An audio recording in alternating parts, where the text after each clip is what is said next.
झूठी चर्चा नहीं चलेगी, नहीं चलेगी, नहीं चलेगी। हिमाचल की जनता को गुमराह करना बंद करो, बंद करो, बंद करो।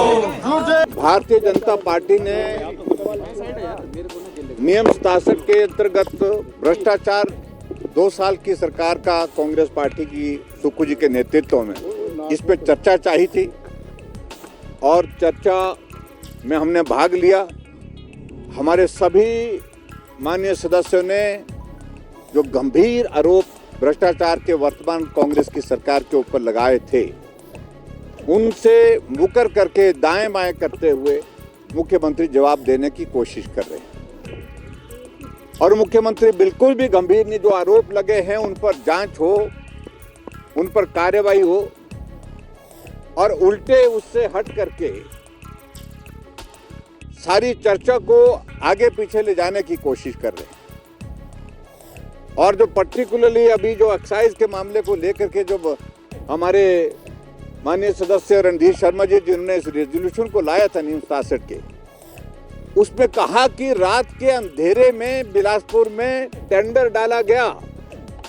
हम पिछले साल की बात नहीं कर रहे हैं इसकी, हम तो इस साल की बात कर रहे हैं। इस साल की जो टेंडर हुए जो इसके शराब के जो है एक्साइज के, उन सारे मामलों में मुख्यमंत्री जवाब नहीं दे रहे हैं और उल्टा उसी बात का जिक्र कर रहे हैं कि हमने इतने पैसे रेवेन्यू जनरेट किया, थोड़ा बढ़ गया।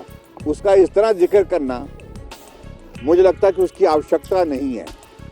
और भारतीय जनता पार्टी की सरकार के दौरान 2 वर्ष तक कोविड में शराब पर लगभग बीच में जो है वो प्रतिबंध रहा, बंद रहा।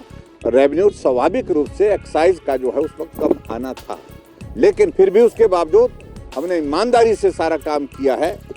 छोटे यूनिट बना करके बहुत सारे लोगों को उसमें रोजगार भी और पारदर्शिता के साथ काम किया है। जो इन्हें बड़े यूनिट बना करके बड़े लोगों को काम देने की जो परंपरा शुरू की, उस पर बहुत सारे प्रश्न खड़े होते हैं। और प्रश्न खड़े होने के बाद जो रात के अंधेरे में टेंडर जब डाला गया, उस पर जब जवाब मांगने के लिए रणधीर जी अपने स्थान पर खड़े हुए तो अनुमति नहीं दी गई अध्यक्ष जी की ओर से।